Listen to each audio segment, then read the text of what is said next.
Hello and welcome to this game review.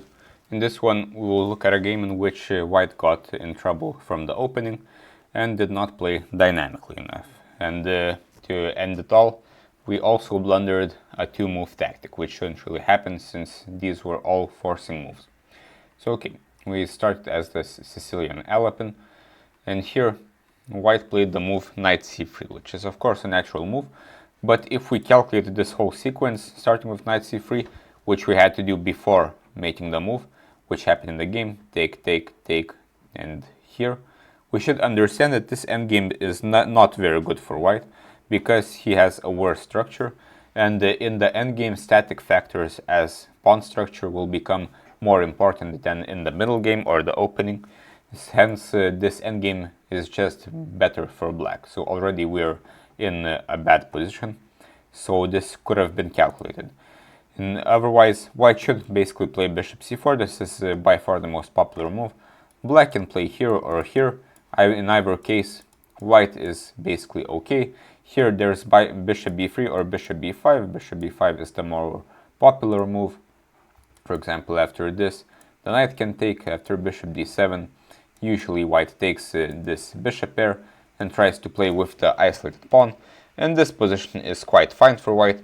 As he has the bishop pair, he does have compensation for his weakness. But in the game, we're already in trouble. Even though the game has only begun, already we're in a bad position. But okay, we can play, but we have to understand that when we have a static disadvantage, such as pawn structure, which will not really go away in any time soon, we have to play dynamically. Not to mention, this pawn on e5 is also a weakness, more than a strength, as now we will not really be attacking the king, and it is quite simple to attack for the black pieces. Okay, bishop d7 is played, and the bishop d3, but this bishop is not very well placed on d3. It doesn't really have much of a function, especially if black plays with g6. Instead, maybe bishop e2 is a little bit better, and for example, developing like this, bishop g7, f4, and putting the bishop on f3 after all of this. Maybe there were other ways to play as well. Either way, White really has to find some dynamics. a4 is also an idea. For example, if the pawn is attacked, we should ignore it. For example, bishop b5. If black takes, we will open the a file. And if this pawn is taken, after castling bishop e3, rook fc1, black hasn't developed his pieces yet, so White has decent compensation for his pawn. Rook d1 is also an idea to invoke this capture. But after bishop d3 and bishop b2, now black is pleasantly better, as also this bishop is on a horrible square.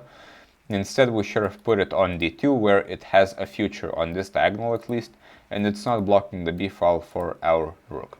Of course, this position is still not great, but we can play, for example, h4, an alpha 0 type move, to play h5, maybe h6, to get some kind of space. The king can go to e2, the rook can go to b1, we can push the a pawn, and try to invoke some kind of weaknesses to get counterplay. Instead, bishop b2, and now White develops with f4, but all of this doesn't really give much. Rook b1, but instead we should probably involve more pieces in the game, for example castling. Maybe play f5 at some point if possible. Maybe c4 should be played to open up this bishop, but it's hard to suggest anything. Whatever White plays, he will be slightly worse because of the backwards pawn on c3, but either case, we have to play more dynamically. Rook b1, f6, black is opening up the position right now, and this bishop is on a very bad square, g3, and e5, and at this point, black is still in the driver's seat, but it's nothing special. h4 is played. I don't really like this move weakening this square. Maybe we should try to improve our pieces a little bit. One idea is rook f2, to maybe put it on e2 at some point, or to double on the b file, but it's hard to suggest anything. h4 might be fine, but a few moves later, rook f7, White takes this pawn on b7, which is not the worst move in the world, but I don't think White expected to lose the exchange like this. Instead, at this point, White already has improved his position quite a bit, and we can play bishop e2 to get out of this attack. Now the pawn is actually attacked, After bishop b6, now the rook can't really do much here. We can move it to b1, to e1. And even though we still have this weakness, there's not much else for black to attack. His pieces are not that well coordinated, so black should be more or less only slightly better. For example, after this, black is of course better due to the bishop pair, but it's not something very painful. But after this, black wins some material by the simple capture and discovered attack due to the rook on b7 being undefended. So after this, white is almost fine after rook f5 and after gf, but now white breaks a very big rule, which is to not exchange pieces while we are material down, especially in an endgame.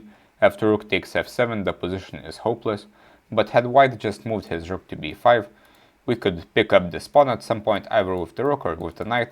All of our pieces are quite well placed, the bishop can be improved of course, and white is not that much worse, even though he is down in exchange. He has a knight and a pawn, and these are quite secure at this point, and the compensation is quite okay.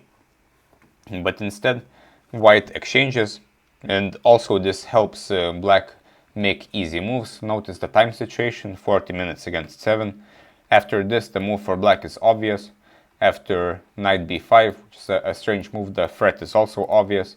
And after black mitigates the threat, it's clear that black is completely winning because white's two pieces can't really do much alone. Instead, after rook b5, for example, rook d8 and king e3, hoping to take the pawn, black should be only slightly better in a position such as this, as the rook can attack the weaknesses and the pieces don't have to fend for themselves. But after this a very bad decision, white should, well, he can't really take the pawn, so that's also a minus. So white doesn't really have any compensation at this point. After knight b5, the game is basically over. And after this, a6 is a threat and it's hard to stop, so the game is basically over. The knight is taken and we are down a rook, so the rest of the game is not entirely interesting. So it all came down to a few moments. Of course, the position after the opening was quite unpleasant, so we should study the opening a little bit better to not play the knight c3 move. But later, white was suffering and finally he blundered with the rook takes b7 move, after which again the position was not especially horrible.